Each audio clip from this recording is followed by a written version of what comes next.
광주 서구의 한 총선 예비 후보가 큰 길가 5층 건물에 내건 이 대형 현수막이 논란이었습니다. 과격한 문구에다가 김현미 국토교통부 장관과 여성 나체를 합성한 그림까지 있었기 때문입니다. 네, 이걸 내건 당사자는 예비 후보는 선거사무소에는 홍보물을 마음대로 걸 수 있다고 반박했습니다. 이가혁 기자하고 바로 팩트체크해 보겠습니다.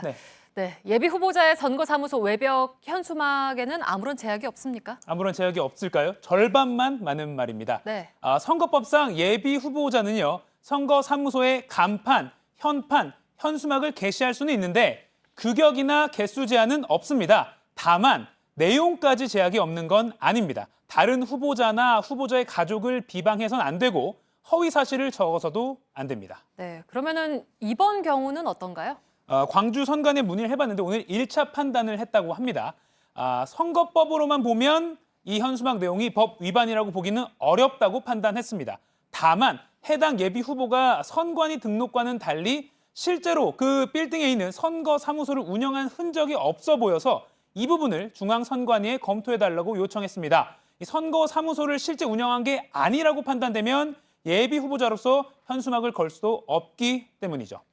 네, 그러니까 선거법으로만 따지면 모호하지만 어제 지자체가 이미 철거를 했잖아요. 그러니까 다른 법을 따져서 철거를 하는 거는 가능하다 이런 얘기인가요? 네, 그렇습니다. 선관위는 게임의 룰, 그러니까 이 선거 과정, 선거 규칙으로만 따지는데요. 하지만 이 해당 지역 지자체도 우리 지역 관내에 있는 현수막이 우리 주민들에게 피해를 주는 건 아닌지 5개 광고물법이라는 기준으로 판단할 수가 있습니다.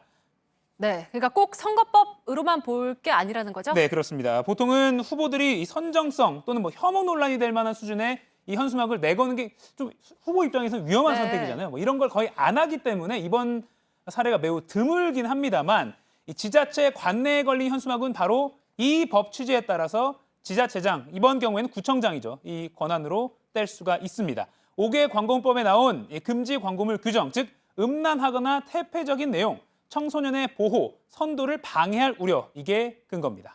네, 근데 이제 이번 현수막을 두고 2017년에 표창원 의원이 주도를 해서 국회에서 전시를 했던 박근혜 전 대통령 그 합성 그림도 있는데 이거는 왜 안 된다는 거냐 이런 반론도 있죠. 그렇습니다. 이게 제목이 더러운 잠이라는 제목의 작품이었죠.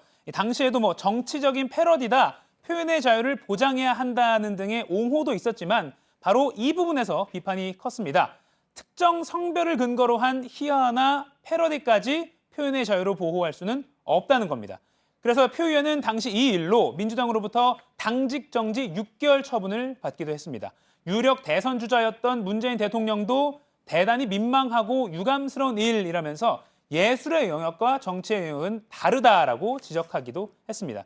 굳이 법 위반을 따지지 않더라도 사실 이런 문제는 사회적 통념, 상식, 감정의 영역이기도 합니다. 적어도 정치인 또는 그 정치인이 되려는 사람이 이런 표현과 또 이런 그림을 스스로 선거에서 활용해도 되느냐, 이에 대한 답은 이미 당시 이 논란을 통해서 어느 정도 나왔다고도 볼 수 있습니다. 네, 잘 들었습니다. 팩트체크 이가혁 기자였습니다.